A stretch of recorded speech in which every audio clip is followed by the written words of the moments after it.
Leitura diária da Bíblia.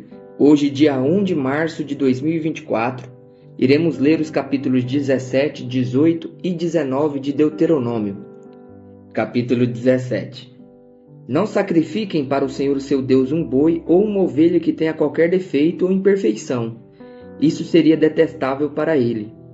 Se um homem ou uma mulher que vive numa das cidades que o Senhor dá a vocês for encontrado fazendo o que o Senhor, o seu Deus, reprova, violando a sua aliança e desobedecendo ao meu mandamento, que estiver adorando outros deuses, prostrando-se diante deles, ou diante do sol, ou diante da lua, ou diante das estrelas do céu, e vocês ficarem sabendo disso, investiguem o caso a fundo.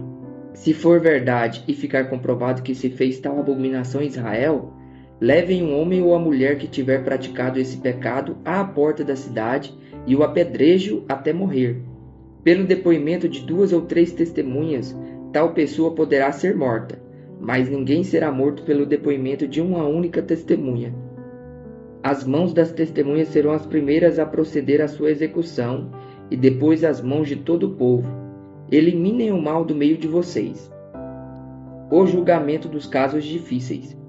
Se para os seus tribunais vierem casos difíceis demais de julgar, sejam crimes de sangue, litígios ou agressões, dirijam-se ao local escolhido pelo Senhor seu Deus, e procurem os sacerdotes levitas e o juiz que estiver exercendo o cargo na ocasião. Apresentem-lhe o caso e eles darão a vocês o veredito. Procedam de acordo com a decisão que eles proclamarem no local que o Senhor escolher. Tratem de fazer tudo o que eles ordenarem. Procedam de acordo com a sentença e as orientações que eles derem a vocês. Não se desviem daquilo que eles determinarem para vocês, nem para a direita, nem para a esquerda. Mas, quem agir com rebeldia contra o juiz ou contra o sacerdote que ali estiver no serviço do Senhor, terá que ser morto. Eliminem o mal do meio de Israel. Assim todo o povo temerá e não ousará mais agir com rebeldia. Os decretos do rei. Se quando entrarem na terra que o Senhor, o seu Deus, dá a vocês, tiverem tomado posse dela, e nela tiverem se estabelecido, vocês disserem: queremos um rei que nos governe, como tem todas as nações vizinhas, tenham o cuidado de nomear o rei que o Senhor, o seu Deus, escolher. Ele deve vir dentre seus próprios irmãos israelitas. Não coloquem um estrangeiro como rei, alguém que não seja israelita. Esse rei, porém, não deverá adquirir muitos cavalos, nem fazer o povo voltar ao Egito para conseguir mais cavalos, pois o Senhor disse a vocês: jamais voltem por este caminho. Ele não deverá tomar para si muitas mulheres. Se o fizer, desviará o seu coração. Também não deverá acumular muita prata e muito ouro. Quando subir ao trono do seu reino, mandará fazer um rolo para o seu uso pessoal, uma cópia da lei que está aos cuidados dos sacerdotes levitas. Trará sempre essa cópia consigo e terá que tê-la todos os dias da sua vida, para que aprenda a temer o Senhor, o seu Deus, e cumprir fielmente todas as palavras desta lei e todos estes decretos. Isso fará que ele se considere superior aos seus irmãos israelitas e que não se desvie da lei, nem para a direita, nem para a esquerda. Assim prolongará o seu reinado sobre Israel, bem como dos seus descendentes. A herança dos sacerdotes e dos levitas. Capítulo 18. Os sacerdotes levitas e todo o restante da tribo de Levi não terão posse nem herança em Israel. Viverão das ofertas sacrificadas para o Senhor, preparadas no fogo, pois esta é a sua herança. Não terão herança alguma no meio dos seus compatriotas. O Senhor é a sua herança conforme lhes prometeu. Quando o povo sacrificar um novilho ou uma ovelha, os sacerdotes receberão a porção divina, a espádua, a queixada e o estômago. Vocês terão que dar-lhes as primícias do trigo, do vinho e do azeite, e a primeira lã da tosquia das ovelhas.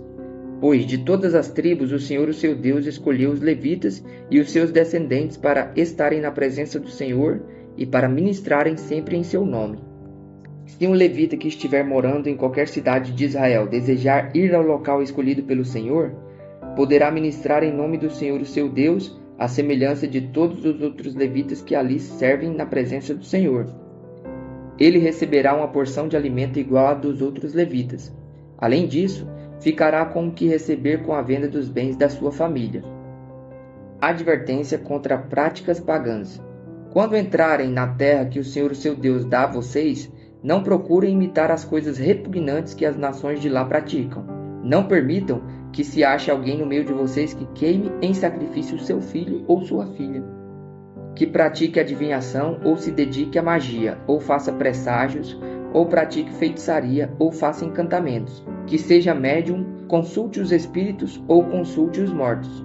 O Senhor tem repugnância por quem pratica essas coisas, e é por causa dessas abominações que o Senhor, o seu Deus, vai expulsar aquelas nações da presença de vocês. Permaneçam inculpáveis perante o Senhor, o seu Deus. O profeta do Senhor. As nações que vocês vão expulsar dão ouvidos às que praticam magia e adivinhação, mas a vocês o Senhor, o seu Deus, não permitiu tais práticas. O Senhor, o seu Deus, levantará do meio de seus próprios irmãos um profeta como eu. Ouçam-no, pois foi isso que pediram ao Senhor, o seu Deus, em Horebe, no dia em que se reuniram, quando disseram: não queremos ouvir a voz do nosso Deus, nem ver o seu grande fogo, senão morreremos. O Senhor me disse: eles têm razão. Levantarei do meio de seus irmãos um profeta como você.